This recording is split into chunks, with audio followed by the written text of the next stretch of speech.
I have area of the primitive cell. See, this is the primitive cell I have like this. This is like a parallelogram. How many parallelograms you can have? You can only have 3 parallelograms actually. 3 times the primitive cell volume will be unit cell volume value. This is always true for hexagonal lattice in 2 dimensions actually. So that will be the 6 into root 3 by 4 into root 3 whole square, or simply multiply this quantity 3 into root 3 by 2 a square by 3. That will be, you will get 9 into root 3 by 2 a square. That's very easy. Okay, 3 times of this. Or you can calculate it as 6 equilateral triangles. One equilateral triangle in this lattice is not a primitive cell. 2 equilateral triangles together gives you primitive cell. Okay. I think people have to try do it by yourself somewhat. Otherwise, it's of let me look at it. Then what are the other 4 and 5? That solves 4 and 5 for you actually. Then 6. 6 is actually 1 1 1 plane. It's simple unit cell. Okay. Let us go to that 1 1 plane. You see, I have showed here. Are you able to see the screen now? That cubic structure? Because I am switching between 2 different things. One is the problem sheet, other one is a slide actually. Are you able to see the slide? Yeah? Yes, okay. Okay, that's fine. Because when I'm switching, it may take some time to switch for you. Yeah. Now you see, I have showed the simple cubic structure here. I want 1 1 1 plane. 1 1 1 plane means it makes intercept A. This is the plane, the triangle actually, right? The plane I'm showing you purple color. That is the plane we have.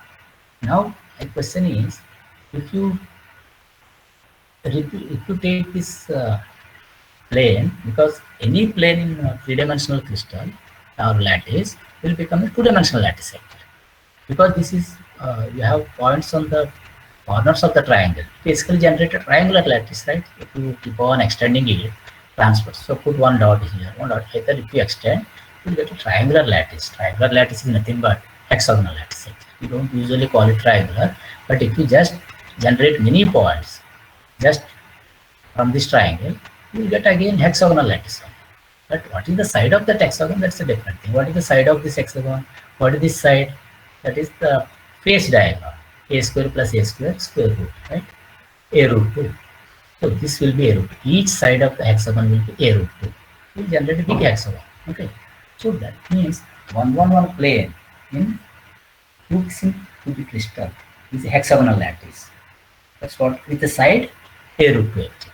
With side a root 2. Because that a root is coming from this from the face diagonal. You can calculate. All the faces have the same length for the diagonal. So you can get that a root 2. Okay. It will simply generate hexagonal lattice. If you want to know how you say it is hexagonal lattice, just take the triangle and keep on translating points, more and more points to generate. You will see everywhere hexagons are formed. Okay, that you can easily realize. I don't know why I have written 2 times. That's okay. So effective number of lattice points in the triangle. Suppose if I take this triangle, the 1 1 plane, or this one, or I have shown the triangle here also. What is the effective number of lattice points? Because this triangle is actually having 60 degrees, which is an equilateral triangle, right? That means at each corner, we have 6 triangles, right? At each corner, we can have 6 triangles of that. That means each corner is shared by 6 triangles. Okay, because this equilateral triangle, this is not 120-degree angle, it's 60 degree. If it's shared by 6 triangles, that means each one will contribute 1 by 6. How many points are there? 3 corners, 3 points. 3 into 1 by 6, that is 1 by 2. So in this triangle, effective number of lattice points is only 1 by 2, half actually. Okay. If it is 1 by 2 lattice point, it cannot be primitive cell. Primitive cell will be double of that actually. It cannot be taken as primitive cell because primitive cells have one single point, not half point. Anyway, that's not the issue here. But this is effective number of lattice points in this triangle is half. Okay. So that's what was asked probably. Yeah. And area of the triangle, how much is the area? Because root 2a is the side, root 3 by 4 into root 3 whole square, root 3 by 2a square. That's what you get. Okay. Then number density of points they asked actually. How to find number density of points? Number density of points means number of points per unit area. Because I know the area of the triangle now that I have calculated root 3 by 2a square. I know the number of points, that is half actually. Half divided by the area. that is 1 by root 3 a square. This is the number density of points in one plane of simple cubic lattice. So it's nothing actually. Once you have the triangle, you have to know how many effective number of points are there. And that effective number of points divided by the area, that's it. Very simple. You can know the plane, how it is oriented, and how the distribution of atoms are there. Suppose sometimes if an atom is falling at the center, then things will change, because then you have one effective one atom is left, but not here. There is effectively 1 by 2 atoms. That's very simple. Or if you are interested, you can calculate from this also, from the total hexagon. If you take the total hexagon, each corner will be shared by 3 hexagons. So each corner will give effectively 1 by 3. 6 into 1 by 3, how much is that? That is 2. But 1 is there already at the center. 2 plus 1, 3. So you have 3 lattice points in total hexagonal unit cell. You calculate the area of the hexagonal unit cell, 6 into root 3 by 4 a square. Then again you calculate, you get the same number density, whether you calculate using the triangle or using the bigger unit cell, it doesn't matter. Number density is a constant. So this way you can calculate the number density. Here number density means number of lattice points per unit area. If you talk about three-dimensional cases, because we are talking only a plane of a three-dimensional crystal, so it becomes a two-dimensional lattice. That's why you get number density is number per unit area. In 3 dimensions, number per unit volume. In 1 dimension, you can have number per unit length. That's called number density. Okay. So let us look at the next one. It's very bad that you have not looked at it actually. Okay, 6th one is done. What is the number density? Yeah. Repeat question 6 for body centered cubic lattice. This is a very nice thing. If you take body centered cubic and take 1, 1, 1 plane. Okay. So let us go back and go for body center. No, this is body center. Yeah, I have not written anything here because you people, I want to ask you some questions. Suppose I have again drawn BCC unit cell. One that point is there at the body center of the cube. Yes, that's what BCC means. Okay. Now connect again. Same plane is same. 1, 1, 1 plane. Now my question is, if you take 1, 1, 1 plane in the cubic system, okay, will the body centered point reside on the plane or no? Somebody has to answer. You have to think and answer. Okay, just think about it. My question is this: you take a cube in 3 dimensions. Don't worry about crystal and all. That's not required. You take in 3 dimensions. What is the equation of the plane? Because it is intersecting at A. That means x plus y plus z is equal to A. That is the equation of the plane. Okay. Now we have to justify that body centered point. Does it stay on the plane or no? Who will say? Try to think about it.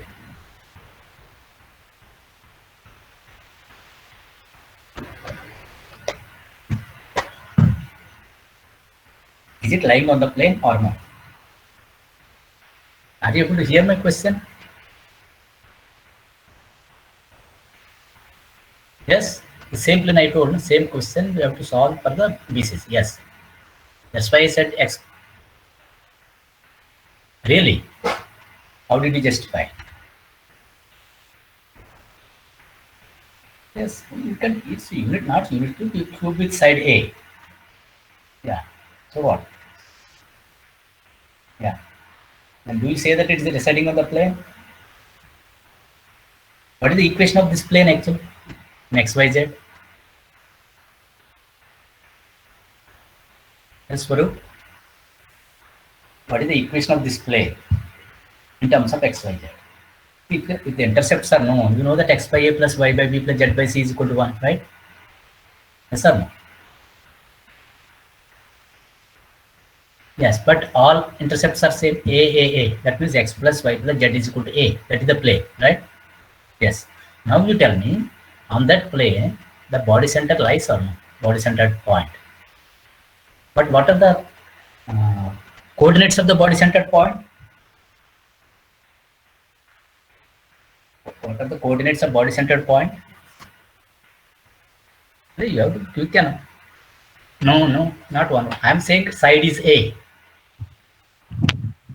No, not A. No. No, no. Body centered coordinates I want. It's at the body center. Edge side Sir, is half, A.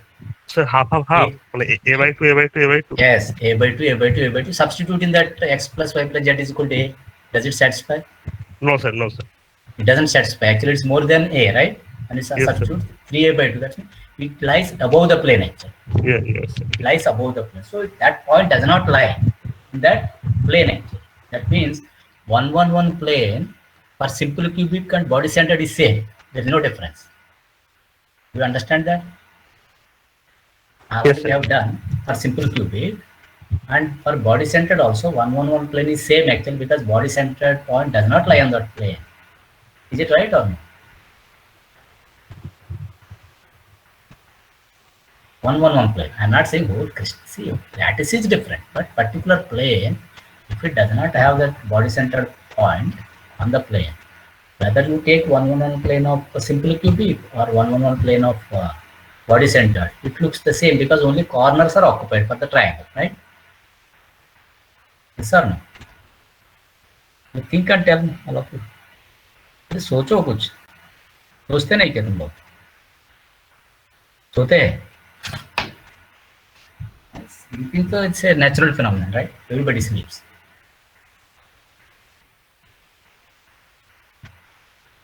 Do you agree with that or no?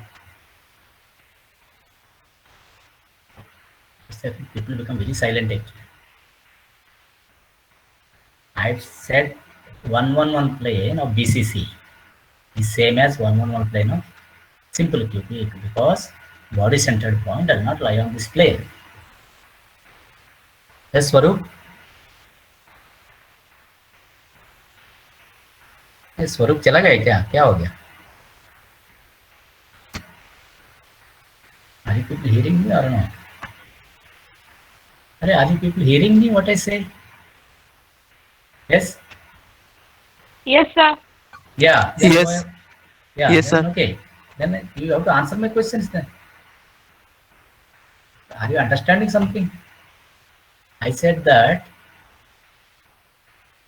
1, 1, 1 plane does not have the body center point. When it doesn't have that point, whether you take a simple cubic lattice or BCC, 1, 1, 1 plane will be same. Okay? So whatever we did for 1, 1, 1 plane of simple cubic, we can do the same thing here. Exactly same. Same drawing, you will generate hexagonal lattice again like this. All the points, everything is same actually. Because body centered point does not lie on the 1, 1, 1 plane. That will answer for, because I don't want to keep the solution here. I want you people to think actually a little bit. That is very, all of you know already 3-dimensional geometry and all these things, right? You can try to understand. Don't try to remember things. That will not help you. Because these things are, you have to try it out with your hand, try to see whether you can understand it. Because otherwise what will happen? Every time you try to remember, so you will accumulate so many things in your brain, ultimately that will saturate. Okay, so that's not happen. You try to understand, then you don't have to remember. Once you understand, you don't have to remember. So otherwise you just take it from me for granted that 1, 1, 1 plane of simple cubic is same as 1, 1, 1 plane of body centered cubic, because body centered point is not falling on this plane actually. Okay, so whatever we did for problem 5, same thing can be done for this also. Okay, so let's look at, I think you are worried that I'm asking questions, right? Anyhow, see actually generally what happens, as most of your students and particularly BSc students, see when a class of students are there, you have many students, many different students. Somebody like math, somebody likes something, somebody like dancing, somebody likes music, somebody likes swimming. Different varieties of students we have. You know, in our MSc also I always see people who have different things. Somebody sings very well, somebody is liking music, somebody likes magic. So different variety of students are there, and somebody likes math, somebody likes something physics, somebody likes literature. All people are there in physics. That's what I'm saying. It's not that physics does not mean that everybody likes physics. Not necessarily. People have come into physics somehow, sometimes by force or something, or there is no other option, so they came, or something happens. So when you conduct a test, because test is conducted in the college or university, when you conduct a test, same test you are giving for all. Now about this testing, somebody has given an example, an analogy actually. Suppose imagine that in a forest, you have a tall tree, very big tree. Okay, it's a long tree you have, and you gather some animals there. You gather a lot of animals like elephant, lion, tiger, and snakes, all possible animals. Snake, cheetah, okay, leopard, and maybe squirrel, and monkey, etc. All these animals you gather, including birds. You gather all the animals. They actually represent a class now, exactly, somewhat analogical, because they cannot come and sit in the class anymore. But you can analogically take that these are all have different capabilities, right? Elephant has some capability, tiger has a different capability, the bird has a different capability. Now the question is, all of them have to climb the tree. Who climbs first? That is the test actually. Now the problem is, you are not worried whether somebody know climbing or not. But you are doing a test. Then they have to climb. Who climbs first? Maybe monkey will climb first, or bird will climb even much faster. It will not climb, but it will fly. Okay. Or other things may try a little bit. Snakes and other things may try to climb. But those who cannot climb at all, what they will do? So the problem is like this. In any class you take, physics or math or any subject, I am not talking about subject here, because if you have 50 students sitting in the class, 100% sure that it's not that everybody likes physics and they're coming. No, not that. They are coming for some, there are many reasons maybe, but somehow they have come sitting in the class. Now for all of them you conduct the same test. It is like the tree, the climbing and stuff. Somebody who likes physics, who is interested, definitely you can do that. Those are not interested. They don't want to do it. But they have other activities. They don't want to do. Does not mean that they are incapable. Their capabilities are not matching with this, what test we are giving. In that case, they will not be able to do anything. For example, what lion will do there sitting there? You ask her to climb the tree, long tree, that vertically up. Can it climb at all? But we think that it is incapable. It's very capable. It can eat away all the animals at a time if it wants. It can eat. Okay. So the problem is, in a classroom, taking so many students, and everybody is given the same test, and we compare and grade them and say that this fellow is bad, this fellow is good. So the problem is, in terms of physics or some mathematics, maybe you can say this fellow is poor or something. But the point is, testing, way of testing, our education system is not very good actually. The problem is, it's not that everybody is interested in that. If everybody is interested, then your testing is okay. Otherwise, what will happen if lion wants to climb the tree? It keeps learning from today, let's say, how to climb. Will it be possible for it to climb even after maybe 10 years? That's not possible. So those who are fit for certain things, they have to. My point is that if they are not really interested in some particular subject, you don't hang around all the time. You should see where you are interested. In that area, you have to focus it. Okay, anyhow. So, yeah, where we are now, that is, that's very simple. Yeah, now justify whether the body centered point lies on the 111 plane or not. I have already told you that does not lie. It lies above the plane. Then let's come to problem 8. In FCC lattice, what kind of two-dimensional lattices are generated by the planes? Different planes I have given, variety of planes, 111, 100, 110. Find the corresponding primitive lattice vectors, primitive and unit cell volumes, everything, area, number density of points. How to do that? Just let us do it quickly, because I will not ask you now what to do, because you have no response, right? Yeah, doesn't matter. Now you see 111 plane. Is the triangle what I am showing here. Triangle, but now it is an FCC lattice. So each face center has a point. Now you have a triangle, similar triangle, whatever you have in simple physics, but middle of the edges are occupied now. This one like this. That means each edge has 3 points actually. Two at the corners, one at the middle. Okay. So this is the triangle. But how many lattice points are there effective in this triangle now? Because corner atoms contribute 1 by 6 into 3, that is half. Okay, these three, each one contributes half. Edge is shared by 2. So half, half, half, that is 3 by 2. Plus another 1 by 2, 4 by 2, that's total effective number of atoms is actually 2 here in the triangle. What is the area of this triangle? This is a root 2, right? Side is a root 2. You can calculate the area, already have calculated earlier. So that number 2 divided by area of this triangle. That will be the number density. And lattice generated is again hexagonal lattice. And you see, these points you connect and see, you will get hexagonal units like just like this. This. So it's hexagonal unit cell. Okay, this plane also generates hexagonal unit cell, but number density of points is more actually in this plane now compared to simple cubic or body center. Then I've also given you 110 plane. 110 plane actually looks like this. You see that rectangle I have drawn. That is a 110 plane. It should intersect in 2 axes, and third axis no intersection. That is 110.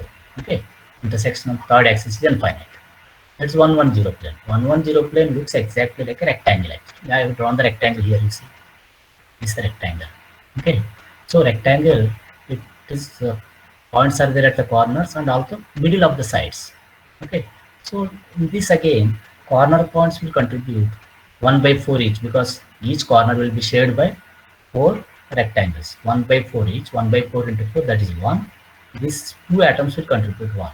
So total number of effective lattice points is 2.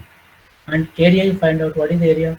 This is actually, you know, this is actually side A equal to A, and this will be face diagonal, that is a root 2. A into a root 2, that's the area. A square into root 2. That 2 divided by a square root 2, that's the density of lattice points. And then I have also given you 100 plane. 100 means one of the faces, you look at any face, it doesn't matter. You take this face on the right side. That will have a square, points with the corners, and one at the body center. Okay, so this is square, one at the body center. But what kind of lattice is that? You should not call it body centered square, because there is no such lattice actually. But body centered square, centered square is same as square again. You just take this center and connect it to these 2 corners. Another center you take here. That will also be a square. This is also a square actually, which I will put it as light lines. That is also a square. So you should call it square lattice. So this 100 plane makes a square lattice. Okay, 100 plane becomes a square lattice. But what is the side of the square? Not A. This you have to calculate. This is actually a root 2 by 2. That is a by root 2. So it is a square lattice with the side a by root 2. That's what we have to do. Okay. So I'm not providing you solution. Just I'm giving you hints what to do. Okay. And how many atoms are there in this square? How many lattice points are effectively present in this? 4 corners are giving you 1. 1 at the middle, that is 2. 2 lattice points in the square. 2 divided by a square, that is the density. 2 divided by a square, that's the density of lattice points in 100 plane. Okay. Okay, this, yeah. Now this is actually, I did not put the question here. So here, question number 9. What is question number 9? What is the shortest? Forgot. Question number 9 is, what is the length of the shortest reciprocal lattice vector of the BCC Breve lattice? First, you start with BCC Breve lattice and reciprocate it. Once you reciprocate, you will get FCC, that we know already. Okay. How many vectors are there with the same length? Let's look at that. It's very easy actually. Because you already know that your BCC, if you take BCC primitive lattice vector A1, A2, A3, and you reciprocate it, you will get B1, B2, B3, which are looking like face-centered cubic lattice, right? These are face-centered cubic lattice actually, because reciprocal of BCC is FCC. So FCC has how many nearest neighbors? In FCC lattice, we have 12 nearest neighbors. In one of the lectures I have showed you in the diagram actually. FCC lattice has 12 nearest neighbors. Okay, that means, what does it mean? See, when you have when you talk about shortest reciprocal lattice vector, see B1, B2, B3 They are also reciprocal lattice vectors. V1 is a primitive lattice vector. V2 is also primitive reciprocal lattice vector. V3 is primitive reciprocal lattice vector. So all these three, you can call them Bravais lattice vectors also. These are the shortest Bravais lattice vectors. You can see for any lattice or a reciprocal lattice vector. If you are in the reciprocal lattice, you call it reciprocal lattice. If you are in the Bravais lattice, you call it Bravais lattice. But always primitive lattice vectors are the shortest Bravais lattice vectors or shortest reciprocal lattice vectors. So these are the shortest one. But as we know that if you take one point, the FCC because we have got FCC lattice from the BCC. We started with BCC and we got FCC. In the FCC lattice, each point is surrounded by 12 nearest neighbors. They are at equal distance. That means if you draw a sphere, that will contain all the 12 points actually. They are spherically distributed. Okay. So what are those coordinates of those 12 points? You just take these vectors 2 pi by into j plus k plus I plus j, make it plus minus. All of them have the same magnitude. See that is plus or minus, magnitude is not going to change. Only directions are different. Okay. Suppose I have 2 pi by into j plus k. I can also have 2 pi by a into minus j minus k also, or plus j minus k. All these plus minus if you include, you will generate 12 vector sector, 12 reciprocal lattice vectors. All the points will lie at equal distance actually. That's the nearest one. Yes? What happened? Any problem? Somebody wants to say something? Yes? So if you take that V1, V2, V3 primitive vectors and make it plus minus now, because here for V1, V2, V3 primitive vectors are okay. If V1 is a primitive vector in the opposite direction, then always have a vector in the opposite direction, that is minus j minus k. Okay, 2 pi by a plus minus j plus minus k plus minus k plus minus a plus minus a plus minus j.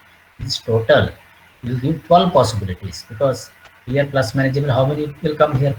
4 vectors will come. Here 4, here 4. Total 12 vectors will come. All the points will be at the equal distance. What is the distance also you can calculate? 2 pi by a into square root of 2. The distance from the origin to all these vectors is 2 pi by a into square root of 2. That is the nearest neighbor distance in reciprocal lattice of BCC. Okay, just we think that we have primitive lattice vectors. The shortest Bravais lattice vector possible is primitive lattice vector itself. That's the shortest one. Okay, so all these three have the same magnitude, right? 2 pi by a into root 2, 2 pi by a into root 2, 2 pi by a into root 2. They have the same magnitude. All of them are shortest reciprocal. Not only these, apart from that, if you take other vectors which are rotated, you rotate them, you get other vectors. All 12 of them have the same magnitude, that is 2 pi by a into root 2. So basically that's because of 12 nearest neighbors in FCC lattice. But the next one probably is for the BCC. That's the same thing you can do here also. If you start with FCC lattice, then you will get BCC reciprocal lattice. BCC reciprocal lattice vectors are like this. B1 is equal to 2 pi by a into j plus k minus I minus j minus k. Now again the same thing you can do. All these vectors have the same magnitude. 2 pi by a into square root of 3, 2 pi by a into square root of 3. They are at the same distance from the origin. V1, V2, V3 points at the same distance from the origin. But because in BCC lattice, you have 8 nearest neighbors sector. All 8 you can get it just by 2 pi by a, making it plus minus j plus minus k plus minus I. Why? You don't have to make for others like what is there, because all the vectors contain ijk here. If you make it suppose plus minus j plus minus k plus minus I, are you getting this one I plus j minus k? You see, if you take this one plus, this is also plus I plus j minus k, you can get all possible. You can generate everything, all these 3 plus another 5. Everything can be generated by this. That is the, what is the length of this vector? 2 pi by a square root of 3. That is the length of the shortest reciprocal lattice vector in the FCC reciprocal lattice, that is BCC system. So like this you can check. So these are the problems. Probably one more is there, I think. Yeah, this what's the 10th one? I don't have. Problem 10 is that FCC only, no? Yeah, that's fine. Yeah, That's done. Then let me just review a little about one-dimensional prevalence, because I have not told you about that. It is very easy. So if you have one-dimensional prevalence, that means you have chain of lattice points separated by a distance a each, like this. Let us take it along x-axis. BL means that is a prevalence. Okay. What is the primitive lattice vector here? I can simply take it as a vector is equal to a into I cap. That is only one primitive lattice vector is sufficient to scan one-dimensional lattice sector, because you have to only go along one direction. Now, if you reciprocate it, your length, distance between the points will become 2 pi by a simply. And if suppose it depends on a is how much. Suppose if a is equal to 1, what is 2 pi by a? 2 pi by a is 2 pi. You will stretch the lattice sector. Suppose if a is equal to 0.1, then 2 pi by 0.1, that will be 20. Then also you will increase. If a is less, your reciprocal lattice length will increase. If a is very, very high, then you have less, because you are inverting it basically. Okay, it gets reciprocated. If a is more, you will have less here. If a is less, you will have more. Something like this it works. So you have again one-dimensional lattice and reciprocal also. You generate a one-dimensional lattice and keep along the same direction. The distance lattice parameter becomes 2 pi by a. That's the only difference. Now primitive reciprocal lattice vector, if you want to write it B, that is 2 pi by a into I cap. Original lattice is a into I cap. So that means in one-dimensional lattice, what will happen is just lattice parameter gets inverted with a multiple of 2 pi, 1 by a into 2 pi. That's what it is. Then yeah. So, and one more thing I just want to show you. Okay, let us take suppose one-dimensional Breve lattice again. I have just drawn one purple colored line around one point actually. That I have started in the middle of these 2 points and it has gone up to the middle. That has a length A actually. This has a length A, starting at the middle of this to the middle of this. Okay, so that colored and equal this length is A and contains one lattice point. Within that length, how many lattice points are there? You have only one lattice point. Okay, so this cell has a lattice point at the center, and this is called Wigner-Seed cell. In one-dimensional Wigner-Seed cell is very simple. Just bisect this A here, bisect it here. In between whatever is there, that's called Wigner-Seed cell. Wigner-Seed cell is a primitive cell because it has only one lattice point, but the lattice point is at the center of the cell here, not at the corners. Because earlier I told you primitive cells, ordinary primitive cells have lattice points at the corners, but this fellow will have lattice point at the center. Okay, so if you have a lattice point at the center, so only one lattice point in this length A. Okay, that's called Wigner-Seed cell. You can define it in 2 dimensions, 3 dimensions, everything, but basically it is like this. Okay, if you take this lattice point, whatever is at the center of that purple line as origin, then Wigner-Seed cell goes from minus a by 2 to plus a by 2. The Wigner-Seed cell extends from minus a by 2 to plus a by 2. If you keep this as origin, I'm saying, fix your origin. Now this I am telling because Wigner-Seed cell is not that much used in Breve lattice, but the corresponding or analogical is Delaunay zone. So very, very important in reciprocal lattice sector. Delaunay zone is nothing but Wigner-Seed cell in reciprocal space. So let us look at that. Now again I have taken reciprocal lattice. I have taken this line again exactly in the same way around one reciprocal lattice point. Now this is a reciprocal lattice point. Around this I have taken. It starts at minus pi by a to plus pi by a. If I take this as origin, if I fix my origin here, this goes from minus pi by a to plus pi by a. Okay, so this is called first Delaunay zone actually. These Delaunay zones are very, very important for studying band structure. Even this chronic penny model, wherever you go, always you talk about Delaunay zone. Delaunay zone is nothing but the Wigner-Seed cell in inverse space actually, or reciprocal space that you should call it. So this is going from minus pi by a to plus pi by a. That is called first Delaunay zone. You can also define higher order Delaunay zone, that don't worry now. So this is the way to relate your Wigner-Seed cell and first Delaunay zone. First Delaunay zone is nothing but the Wigner-Seed cell of reciprocal lattice. That's what you should call it. Okay. So these are very important conceptually, and another important point I want to tell you, Wigner-Seed cell is a primitive cell, but why don't you use Wigner-Seed cell in our discussion? Because we are not usually using. Suppose you imagine that, how do you construct Wigner-Seed cell? You connect it to all nearby points from the center point, take it as origin, and connect it to all points and bisect them by perpendicular planes. And whatever polygon you are getting, which is the closest to that center point, that is called Wigner's cell. But if you want to define Wigner's cell, for example, for uh, body-centered cubic lattice, you have 8 atoms surrounding the body-centered atom, right? Each one you bisect, you will get the surface or polygon with 8 surfaces. It becomes very complicated. So its definition wise, it's good, and also important thing is Wigner's cell has the full symmetry of the lattice also. It is very symmetric. Otherwise, generally primitive cells are not symmetric. Wigner's cell, which is a primitive cell, is highly symmetric. It is symmetric and primitive. But it's difficult to use it because it can have very odd shapes, very complicated shapes in 3 dimensions. That's why it's not much usable. But its analogical entity that is called Rayleigh zones are very well used in reciprocal space. Okay, that this goes from -π by a to +π by a in 1 dimension. First of all, now let's look at your what has happened to this. Because yesterday I think Swarup was asking about finding reciprocal lattice in 2-dimensional cases.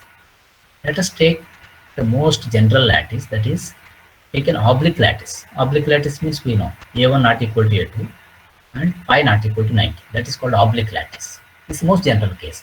From this lattice you can get all other lattices. Suppose you make A1 not equal to 80, A2, pi is equal to 90. You will get a rectangular lattice. Okay. A1 is equal to 80, phi is equal to 90, square lattice.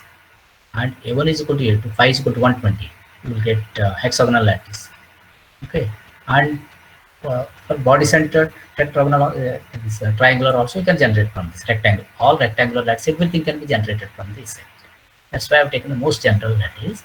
And what will be given if you are asked to find the reciprocal lattice for any given lattice? We are given actually A1 and A2. That will be given to you. A1, A2 is given, means vectors are given. That means you know the angle also. That means for you, magnitude of A1, magnitude of A2, and the angle is given to you. Full details are there. We are asked to find reciprocal lattice. So what is the orthogonality condition for reciprocal lattice? Bi dot aj is equal to 2 pi delta aj. We can use that condition actually. Okay. Let me. So now you look at this. A1, A2 are here. Then we have to find B1 and B2. That's the reciprocal lattice vectors. Okay. So A's and B's follow orthogonality condition. Orthogonal condition. Bi dot aj is 2 pi delta ij. This condition has to be followed. That means B2 is perpendicular to A1, B1 is perpendicular to A2, and B1 dot A1 is 2 pi, B2 dot A2 is 2 pi, B2 dot A1, because they are perpendicular, that is 0, B1 dot A2 is 0. These are the 4 relations you will get from this orthogonality condition actually. Okay. That means first we go back and see what we did. A1, I have taken A1 along x-axis simply, for simplicity only. This is, you take A1, see when you have 2 vectors in 2 dimensions, always you can fix one of the axes along one of the vectors. X-axis you fix along A1 actually. I have fixed it like that. And I can write A1 is equal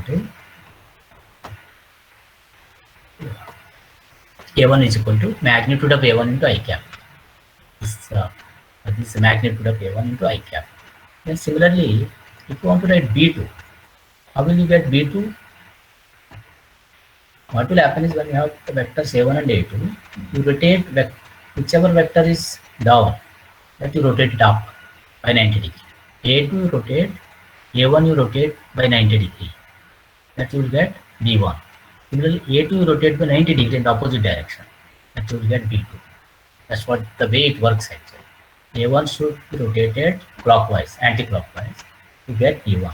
A2 in the clockwise to get B2. Don't rotate them in the same direction by 90 degree. That doesn't help. When you rotate them in the same direction rigidly, the angle between them is not going to change. That you will not get reciprocal lattice. How do you know this one goes, so one rotates clockwise, one rotates anti-clockwise? Because you know that if you want to get B1, what is B1? That is A2 cross A3 by some constant actually. A2 cross A3 means A3 is, you have to imagine that A3 is perpendicular.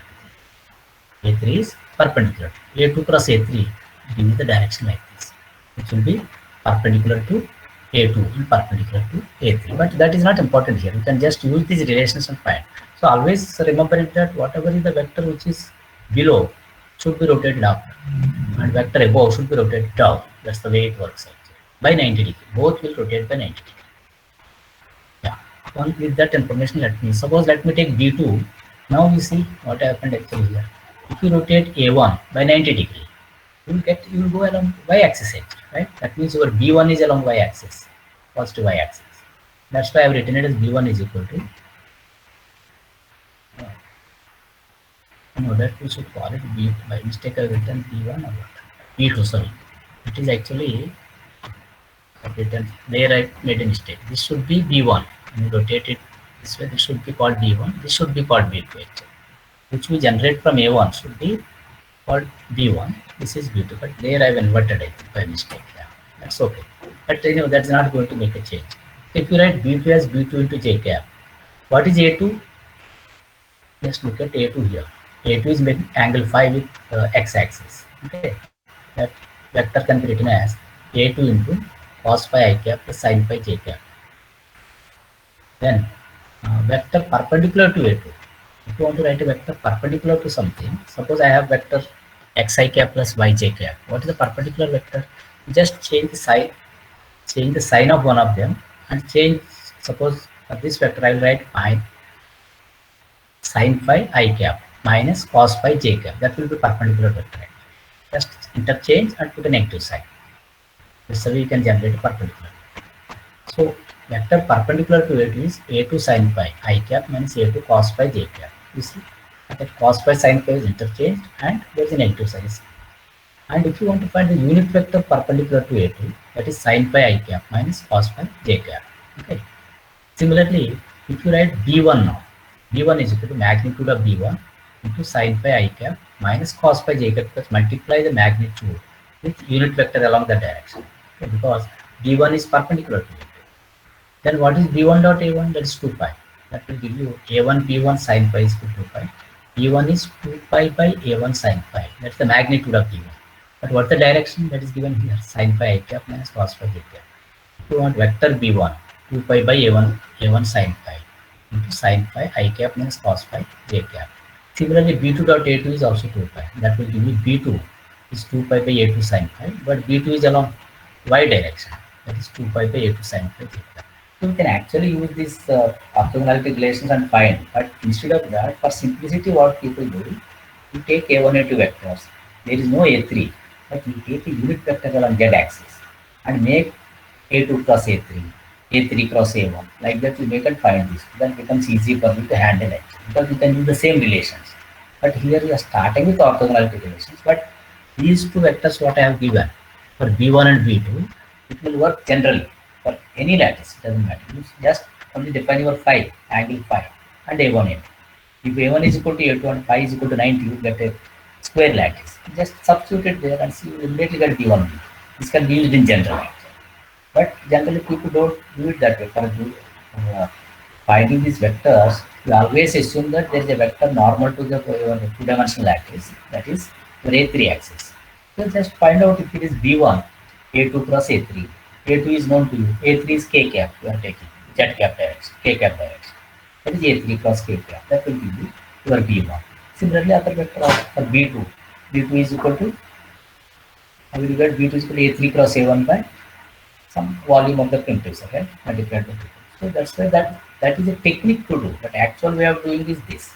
You can use this as a general relation for B1 and B2 in terms of phi, A1, A2. And for special cases, you can always go. If A1 is equal to A2, phi is equal to 90, you have a square lattice. A1 is equal to A2, phi is equal to 120, you will have a hexagonal lattice. Like this, you can generate all the lattices from this. Okay.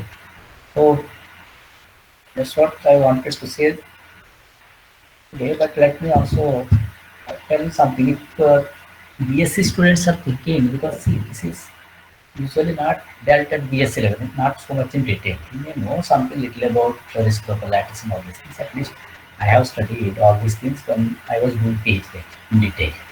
Because when we joined for PhD in UGCDS or Indo, the first task I was given is I have to discuss about reciprocal action during the coursework. Sometimes they arrange some lectures kind. Student has to talk. So I was asked to talk about reciprocal action. That time I didn't know anything. After my MSc, reciprocal action means except B1 is equal to A2 cross A3, B2 is equal to A3 cross A1, and B3 is equal to A1 cross A3. Except these things, I have no idea. Reciprocal action. So you have to study that time. So for everybody, it's like that. At BSc level, you don't expect you to understand everything. So this I was discussing about this two-dimensional act, reciprocal action, because Farooq was asking yesterday. You can always do this way if you want, but easier way is assuming a unit vector along k cap direction. But again, your unit cell, primitive cell, everything is plane only. You will get area only, not volumes. You are not making it three-dimensional. Only for convenience, you use a k cap direction to get the vector set. You just you can use the same relations. So you don't have to derive all this. But once you derive this B1, B2, just substitute. You will get your lattice for anything. Only different values of phi and A1, A2 will be equal to 1. Okay, so that can be done that way. So otherwise, generally, even at MSc level, so these questions are asked actually in some entrance exams. For example, GATE or CSR, sometimes they give a lattice for you, two-dimensional lattice. They ask you what are the reciprocal lattice vectors. First of all, what are the primitive vectors? How will you find? That itself becomes task. It's not easy actually sometimes. Okay. So, but anyhow, that comes later. And if you understand it conceptually, you can always do it, whatever technique it is. That is very important. You must try to understand. Spend some time, try to read and understand. Okay. From the BSc level, if you start understanding about these lattice and these things, that is better actually. We are also teaching at MSc level. I teach the same thing, almost same things at MSc level actually, MSc first year. So when we do in the classroom, I was teaching, so usually people don't speak much in the classroom. When I ask something, maybe somebody responds, so they may not respond. But in between, because of this corona, we started online classes. Online classes, people become very bold actually, because we are not seeing them directly. Teacher is not seeing them directly. And they become like scientists actually. Suddenly I have seen that many students, they start asking questions, why this is happening like that, something, because they are hiding and talking now, because they are not in the classroom. But somehow these participants are not like that. Whether I see you or not, probably you are very silent. But MSc students I used to see, they talk like scientists from home actually. So घर पे बैठ के बहुत energy आता है उसको. He becomes great. Ask me पूरा बिल्ली जैसा बैठेगा. कुछ भी नहीं बोलेगा. So this somehow these online classes made some people, some students very bold actually. They ask questions. अगर class में कभी मुँह नहीं खोलेगा. But घर से बहुत बोलेगा. So, but anyhow, if people are not talking in any case, that's not the problem. But what I want to tell you is spend a little time and read some good books. For example, you people should read, at least BSc level they are talking. You read about Decker, A.J. Decker, Solstice. Kittel is too hard, maybe too high for BSc level, but you read A.J. Decker. It's a very good book. And spend some time, read. If you understand more and more, you will enjoy also. If you understand, you read more. You read more, you understand. Cyclic. You don't read anything, then you won't understand. So nothing happens. But if somebody is interested, spend time with some good books actually. Right? Particularly A.J. Decker, Kittel. And Kittel maybe for MSc level, but Decker is okay. You can read it. It's a very simple book actually. So try to read that kind of books. So in the next class, I will talk about X-ray diffraction. I could have started it today, but I thought we'll discuss more on this problem, but somehow you people are not responding. Otherwise, I would have done much more discussion of the problems actually. Anyhow, that's not the issue. But what I want to tell you, try to spend a little time. Read the problems at least. See, sometimes what happens, if you read the problem to understand something, at least you know that such a problem exists. And you look at your GATE or the CSR problem, sometimes they are based on these fundamentals only. I have given very, very basic questions. Whether you understood or not, that's what it tests you. But probably you have not spent time because it was given in the time late in the night, probably you didn't spend, but just go through that questions. And if you have more problems, you can discuss with me, you can put it in the group also. If somebody has a doubt, you can put it in the group. Okay. So we can discuss more. That is not issue. But problem solving is not important. I'm not saying that is important. That actually tells you whether you have understood something. It is only test or understand. That's what it will do. will only tell you whether you have understood something. You have to test it like that. So try to focus on concepts, go step by step. Don't jump onto problems, doing problems. Somehow people try to do problems, that doesn't help right? Because if you solve 100 problems, then you will stuck up in 101 problem again. That is of no use. Better to understand all basics properly and solve the problem. Once you understand the concepts properly, you will find many ways to solve a problem. Okay. But otherwise, you look at some coaching material here and there, you try to solve one problem. You only know one way because you are not understanding. But understanding is very important. Even for just exam, I will look at the just questions actually. They are based on very, very basic understanding. So that is a problem with us. It's the same for me also. I was also not understanding everything, and now also nobody understands everything. That's what I think in physics. Everybody has to be humble. Nobody can say that I have understood everything. Even great Einstein did not say that he has understood everything. So we are nothing like that. So, but my point is, if you are interested, spend time with some good books. Don't read books which are non-standard. I mean, I don't say particular book or something, but always take a standard book and read. And if you're reading any book, it is okay. See, book which is accepted by our scientists, it is okay. But if you don't read some book which misguides you, because if you don't understand, it is fine. If you don't understand, there is no issue. But if you misunderstand, it's a big problem actually, because you go in a wrong way all the time. So misunderstand. That's why you should read standard books always. Read a book and talk to your teachers and try to think about problems and see it. Because at least in this area, I know that people are more interested in physics. Generally, more research, that's what I see. In Andhra and all, nobody cares about physics. Nobody talks about IT or something. It's very rare that people are so interested in physics. But here, a lot of people are there with interest in physics. But the problem is, don't mug up things. Mugging up and writing, that is not useful. Don't read only for exam. Exam is important. You have to pass the exam, you have to get good score, that is okay. But that alone is not sufficient. Apart from that, you should have your personal reading and interest. Okay. Okay then, if you have something, please ask, otherwise I will close.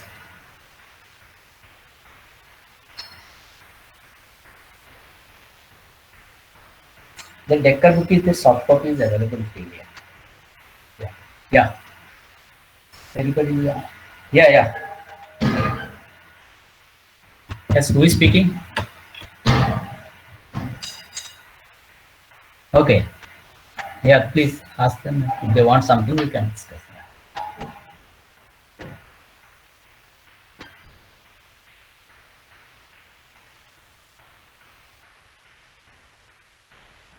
Yeah, that's okay. Yeah, no problem. Yeah. So tomorrow we'll start with X-ray diffraction. Okay. Yeah. Okay then. Thank you. Yes, sir. Somebody wants to say something. Thank you, sir. बोले. Acha, who is speaking? Sir, Ipsita Pani. You are a BSc student or? Yes, sir. Okay.